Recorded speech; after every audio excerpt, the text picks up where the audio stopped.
Please be ready for a dictation of exercise number 18 from December 2019 issue of Progressive Magazine. 5 seconds. Start. Mr. Speaker, Sir, for realization of the goal of housing for all and affordable housing, a tax holiday has already been provided on the profits earned by developers of affordable housing.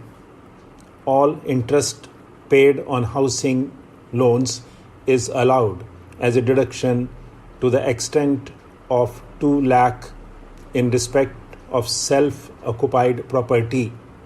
In order to provide a further impetus, I propose to allow an additional deduction of up to 1,50,000 for interest paid on loans borrowed up to 31st March 2020 for purchase of an affordable house valued up to 45 lakh.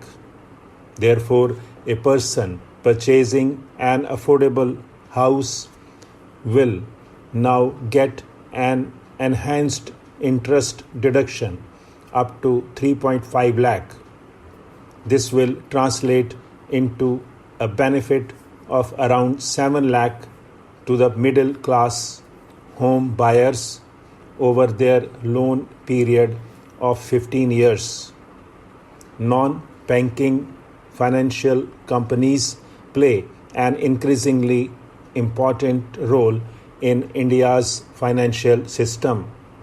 With the enhanced levels of regulation they are subjected to by the Reserve Bank of India, there is a need to provide greater parity in their tax treatment vis-a-vis scheduled banks.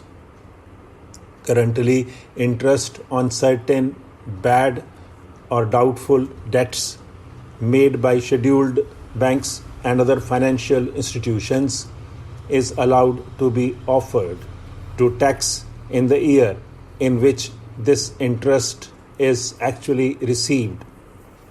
I propose to extend this facility to deposit taking as well as systematically important non-deposit taking NBFCs also. To promote the International Financial Services Center in GIFT City, series of measures have already been taken in the past by this government with a view to further incentivizing the IFSCs.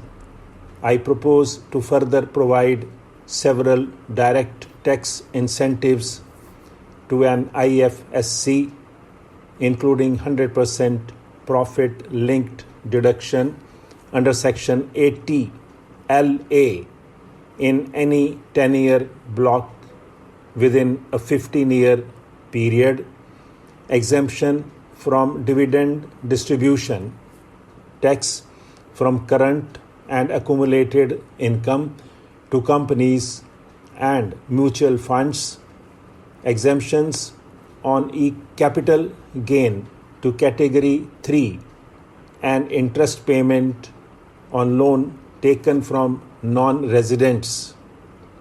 I propose to give relief in levy of securities transaction tax by restricting it only to the difference between settlement and strike price in case of exercise of options.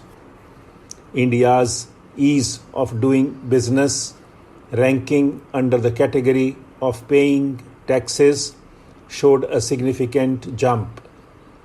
Mr. Speaker, Sir, more than 120 crore Indians now have Aadhaar.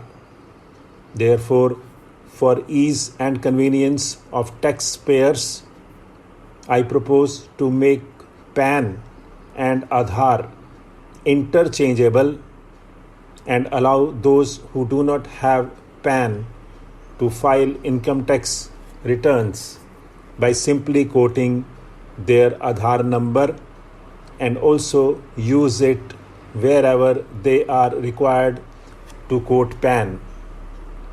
Pre-filled tax returns will be made available to taxpayers, which will contain details of salary income, capital gains from securities, bank interests and dividends, and tax deductions. Information regarding these incomes will be collected from the concerned sources such as banks, stock exchanges, mutual funds, EPFO, state registration departments, etc. This will not only significantly reduce the time taken to file a tax return, but will also ensure accuracy of reporting of income and taxes. The existing system of scrutiny assessments in the income tax department involves a high level of personal interaction between the taxpayer and the department, which leads to certain undesirable practices on the part of tax officials. To eliminate such instances and to give shape to the vision of the Honorable Prime Minister, a scheme of faceless assessment in electronic mode involving no human interface is being launched this year in a phased manner. To start with, such assessments shall be carried out in cases requiring verification of certain specified transactions or discrepancies. Cases selected for scrutiny shall be allocated to assessment units in a random manner, and notices shall be issued electronically by a central cell without disclosing the name, designation, or location of the assessing officer.